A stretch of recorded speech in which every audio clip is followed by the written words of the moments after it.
2007 में एक ऐसा किरदार आया था जो प्यार में टूटा हुआ था, लेकिन उसी टूटे हुए इंसान ने अपनी जिंदगी का सबसे बड़ा सेक्रीफाइस किया था, जिसका नाम था शिवम पंडित। और आज लगभग 2 दशक के बाद शिवम पंडित फिर से वापस आ गया है। लेकिन सवाल उठता है कि अपन 2 की कहानी इस बार फिर से पुराने फैंस का नॉस्टैल्जिया बचाने की कोशिश करती है। इस बार कहानी में कुछ और दम भी है। आइए जानते हैं आवारापन 2 की कहानी के बारे में। फिल्म में इस बार इमरान हाशमी फिर से शिवम पंडित बनकर वापस लौटे हैं और इस बार उनके साथ इस मूवी में दिशा पाटनी, शबाना, सुखविंदर विक्की, सलील आचार्य और दूसरे इम्पोर्टेंट कैरेक्टर नजर आते हैं। फिल्म को नितिन कक्कड़ ने डायरेक्ट किया है और विमलेश फिल्म ने प्रोड्यूस किया है। और अब बात करते हैं स्पॉइलर फ्री मूवी रिव्यू के बारे में। तो चलिए स्टार्ट करते हैं मूवी का रिव्यू। फिल्म की शुरुआत हमें शिवम पंडित की दुनिया में लेकर जाती है और लेकिन इस बार जो शिवम पंडित है वो बदल चुकी है। शिवम वो शिवम नहीं है जो हमें आवारापन 2007 में देखने को मिला था। वक्त गुजर चुका है, जिंदगी ने काफी कुछ शिवम पंडित को सिखा दिया है, लेकिन कुछ जख्म ऐसे भी होते हैं जो समय के साथ भरते नहीं है, बस इंसान उसके साथ जीना सीख लेता है। शिवम पंडित भी कुछ ऐसा ही इंसान है। वह अपनी पुरानी जिंदगी से बिल्कुल बाहर निकल चुका था, लेकिन कुछ परिस्थितियां कुछ ऐसी बन जाती है जो शिवम पंडित को वापस उसी क्राइम की दुनिया में वापस लेकर जाती है। इस बार की कहानी का बड़ा हिस्सा थाईलैंड बैंकॉक में शूट किया गया है और सामने आता है एक ऐसा क्रिमिनल नेटवर्क जिसके बीच में शिवम पंडित को एक छोटी बच्ची को इन क्रिमिनल से बचाने की जिम्मेदारी उठानी पड़ती है। और फिर यहीं से कहानी सिर्फ एक एक्शन मूवी नहीं रह जाती है, क्योंकि असली कॉन्फ्लिक्ट, असली जो द्वंद चल रहा है वो शिवम के बाहर और शिवम के अंदर दोनों तरफ चल रहा है। शिवम को बार बार चॉइस करनी पड़ती है कि वह अपनी जिंदगी बचाए या फिर किसी और के लिए अपनी जिंदगी को दांव पर लगा दे। और फिर ये आवारापन की पुरानी सोल को पकड़ने की कोशिश करती है। लेकिन इस फिल्म की जो सबसे अच्छी चीज ये है, इस फिल्म में फिर इमोशनल ड्रामा को मेलो ड्रामा में कन्वर्ट नहीं करती है एकदम से, जो देखने में अच्छा लगता है।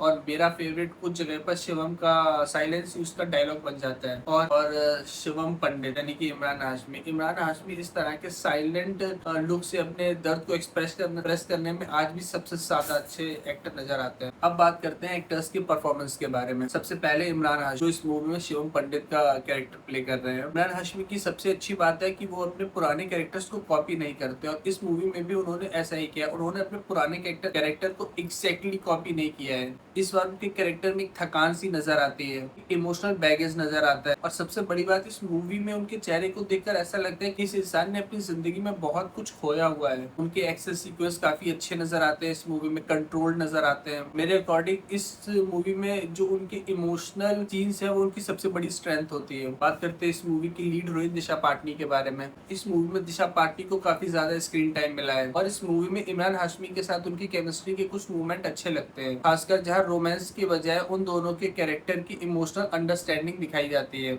मेरे अकॉर्डिंग दिशा पाटनी के कैरेक्टर को और डेप्थ दी जा सकती थी। मुझे उनका काम ठीक लगा है इस मूवी। फिर आती है शबाना आजमी और इनके बारे में ज्यादा बोलने की जरूरत नहीं है। इनकी प्रेजेंस ही मूवी में सीन्स को वेट दे देती है। इस मूवी में उनके कैरेक्टर का नाम नफता है और बाकी की डिटेल्स आपको मूवी देखने पर पता चलेंगी। और अब बात करते हैं विलन की। इस मूवी में सुविंदर विक्की का जयदीप वाला कैरेक्टर एक अलग ही प्रेजेंस क्रिएट करता है, लेकिन अगर इनको थोड़ा और स्क्रीन टाइम मिलता तो ये मूवी में और ज्यादा इम्पैक्ट डाल सकते हैं। अब बात करते हैं डायरेक्शन एंड स्क्रीन प्ले की। इस मूवी का जो फर्स्ट हाफ है वो काफी ज्यादा इंगेजिंग लगता है और क्लाइमैक्स तक पहुंचते जो घटनाएं हैं वो उतनी ज्यादा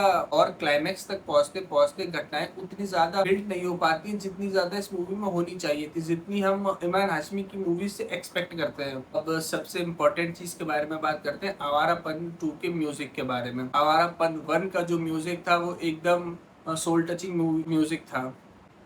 इस मूवी का एक सॉन्ग है ये आवारापन, जिसमें अरिजीत सिंह की आवाज है और उसका म्यूजिक अरमान मलिक ने दिया है और उसके लिरिक्स रश्मि विराग ने लिखे हैं। इस मूवी के सॉन्ग्स बुरे नहीं है, लेकिन 2007 जैसा मसाला इस मूवी के सॉन्ग्स में नहीं है। जैसे मेरा फेवरेट तेरा मेरा रिश्ता, तो फिर आओ जैसी नॉस्टैल्जिया की एक्सपेक्टेशन इस मूवी के म्यूजिक से हम नहीं रखते। तो इस मूवी का फाइनल वर्डिक्ट मेरे अकॉर्डिंग जो है वो है, अगर आपने 2007 वाली आवारापन मूवी देखी है या फिर उस मूवी का शिवम पंडित आपका फेवरेट कैरेक्टर रहा हो, तो हाँ आप ये मूवी जाकर एक बार जरूर देख सकते हैं। लेकिन अगर आपने पहली मूवी नहीं देखी है तो भी आप इस मूवी को जाकर देख सकते हैं, क्योंकि इतनी कॉम्प्लिकेटेड रिलेशन नहीं है फर्स्ट और सेकंड मूवी में जो आपको समझ में ना आए। तो फिर जाइए इस मूवी को जरूर देखिए। मुझे पर्सनली ये मूवी अच्छी लगी है। और फिर सबसे बड़ी चीज है, सारा बॉलीवुड एक तरफ और इमरान हाशमी एक तरफ। जाइए मूवी को देखिए, एंजॉय करिए और अपना सजेशन और अपना पॉइंट ऑफ व्यू इस मूवी के नीचे कमेंट सेक्शन में लिखिए। चलिए मिलते हैं नेक्स्ट मूवी के जनरल रिव्यू के साथ में। तब तक के लिए जय